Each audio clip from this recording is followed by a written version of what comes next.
Isang matinding pasabog ang yumanig sa social media matapos kumalat ang balitang gumanti na si Torre at may inilabas na umano'y mabibigat na ebidensya na agad nagpaalam sa publiko. Totoo nga bang may koneksyong itinuturo laban kay Ferdinand Marcos Jr. o isa lang itong maingat na binoong akusasyon?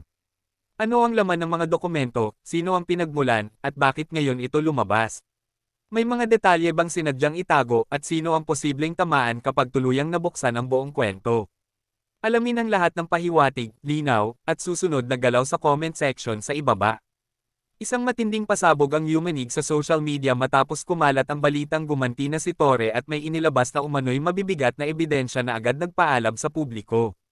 Totoo nga bang may koneksyong itinuturo laban kay Ferdinand Marcos Jr. o isa lang itong maingat na binoong akusasyon? Ano ang laman ng mga dokumento, sino ang pinagmulan, at bakit ngayon ito lumabas?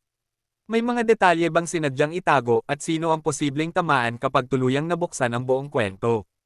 Alamin ang lahat ng pahiwatig, linaw, at susunod na galaw sa comment section sa ibaba.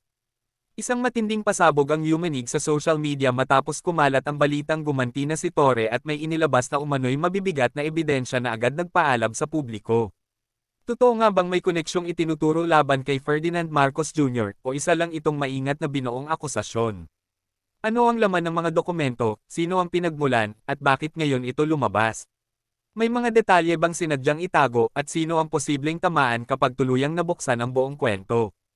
Alamin ang lahat ng pahiwatig, linaw, at susunod na galaw sa comment section sa ibaba.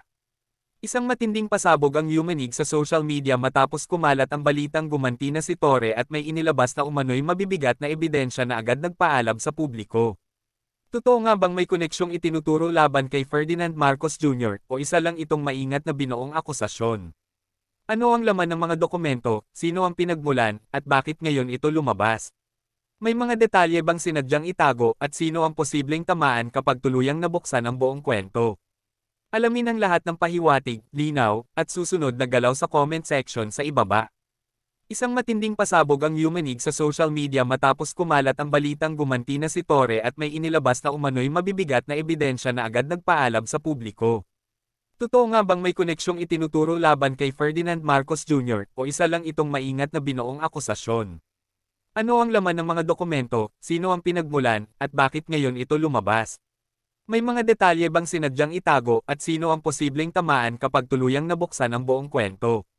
Alamin ang lahat ng pahiwatig, linaw, at susunod na galaw sa comment section sa ibaba. Isang matinding pasabog ang yumanig sa social media matapos kumalat ang balitang gumanti na si Torre at may inilabas na umano'y mabibigat na ebidensya na agad nagpaalam sa publiko. Totoo nga bang may koneksyong itinuturo laban kay Ferdinand Marcos Jr. o isa lang itong maingat na binoong akusasyon? Ano ang laman ng mga dokumento, sino ang pinagmulan, at bakit ngayon ito lumabas? May mga detalye bang sinadyang itago at sino ang posibleng tamaan kapag tuluyang nabuksan ang buong kwento? Alamin ang lahat ng pahiwatig, linaw, at susunod na galaw sa comment section sa ibaba. Thank you guys. Thank you for watching. Inantok na si Mingming guys.